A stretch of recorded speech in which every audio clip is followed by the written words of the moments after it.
First thing I want to say is Eminem is obviously a gay man. It's very sad that Eminem cleaned out his closet but never came out of his closet. But let's get to these lyrics. I'll read them to you.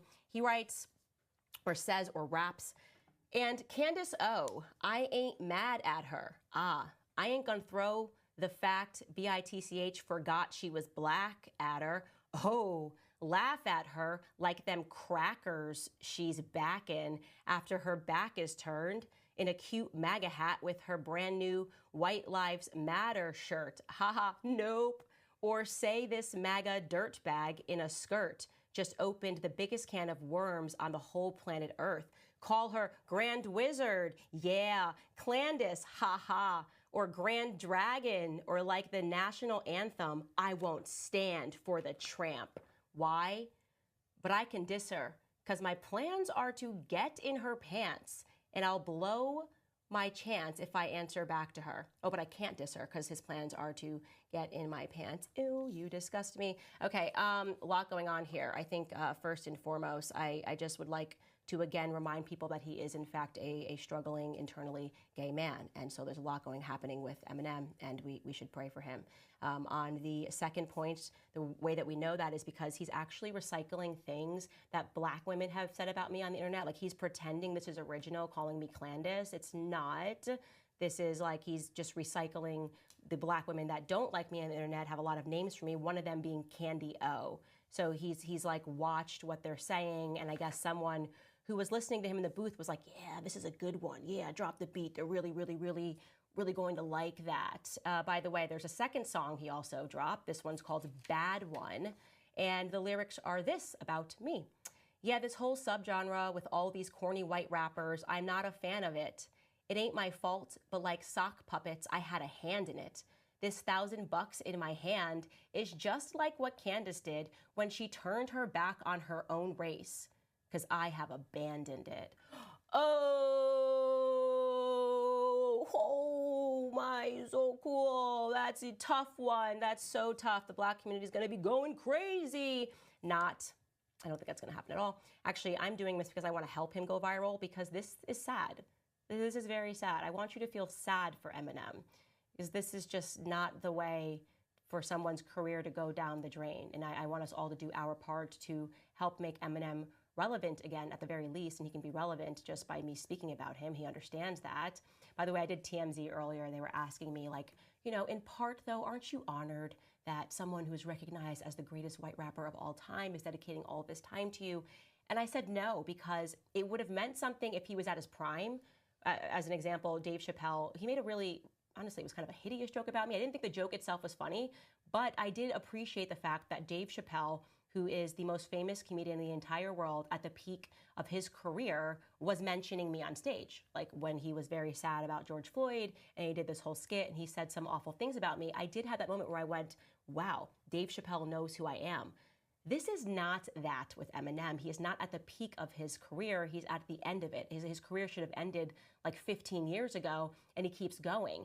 And so this is not a rapper that's at the top. He's actually doing he's going through a strategy that a lot of new rappers do, where they find out who is the big rapper and they start a beef, right? He's like, oh, nobody knows who I am, so I'm just going to start a beef with Candace Owens. And he's just fading out of the American mindset entirely. So this is what he's come up with. And I want to say this, genuinely, the pander here is pathetic. He's literally making a plea to the public. I hate white people. That's what he's saying. He's calling white people crackers. He's using a slur against his own people, while at the same time, unironically, accusing me of doing what he's doing. He's like, she turned her back on her own race, as he turns his back on his race and calls them crackers. I've never used slurs to describe Black Americans because I don't have an issue with my race, but you very much have an issue with yours.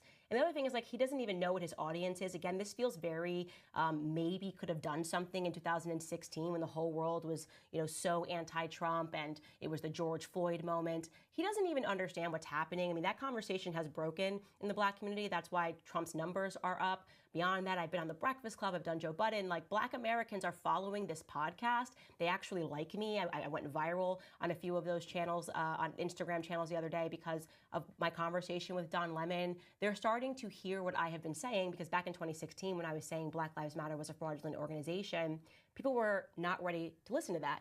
But then what happened was they proved that they were a fraudulent organization, and people said, yeah, no, I think Candace May had been trying to tell us that, and she was right, and maybe I need to listen to her rather than listen to what other people are telling me about her. And one of those people that they're not going to listen to is you, Eminem, because you're just so irrelevant. Your music isn't good anymore. And like I said, you're the one that's actually cosplaying a race that you aren't. You're desperate for Black Americans to pick up your tracks because you abandoned the audience of a lot of people who were listening to your music. I'm a trailer park kid, and then what did you do? You dunked on kids from the trailer park. You dunked on actually an entire middle class of white people who loved your music. You dunked on people in the country. For what reason? For what reason other than you misread the room? And the reason that you misread the room, rather, is because what's actually happened to Eminem is he's an out-of-touch elitist. He is. This is what happens. He is now a lefty elitist. He belongs on a campaign trail with Hillary Clinton when she runs for the third or fourth time. That's what he should be doing, because he's pretending to know anything about what's going on. The reality is that a lot of those people in the country that he doesn't like, take it from me, I moved to Tennessee, have a lot more in common with the people that he's trying to appeal to. I think he thinks he's appealing to, like, what, the hood? They have a lot more in common because these are regular people who are suffering in different but similar ways, who recognize that the economy is not good, and an Eminem track is not going to make it better. Here's the last thing I want to say about Eminem. He is a lesson to a lot of people out there that you need to know when it's time for you to retire. You don't want to retire on this note, right? Eminem is 51 years old. He has not modified his brand at all. He's not grown up. Most people know that you do have to evolve your brand, right? You can even see this as just one example. Miley Cyrus, like in 2016 or maybe a little bit before, she was like shaking her butt, we can't stop twerking. And now she's cleaning it up and she's singing music that's still catchy, but it's not so crass. And she's actually giving interviews saying that, this is who I was because I wanted to break out of the Disney shell, and this is who I am, and this is where I'm going. And I don't think she gets it right all the time, but I can at least recognize that she's evolving. Eminem's not evolving.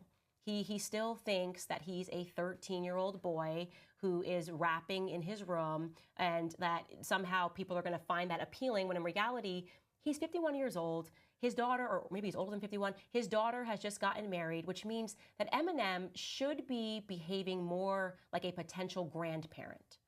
Like, he's granddad. This is granddad shady. You know what I mean? But granddad is not acting like a granddad. I'm going to need granddad to start acting like a granddad and not producing this trash to pander to the Black community.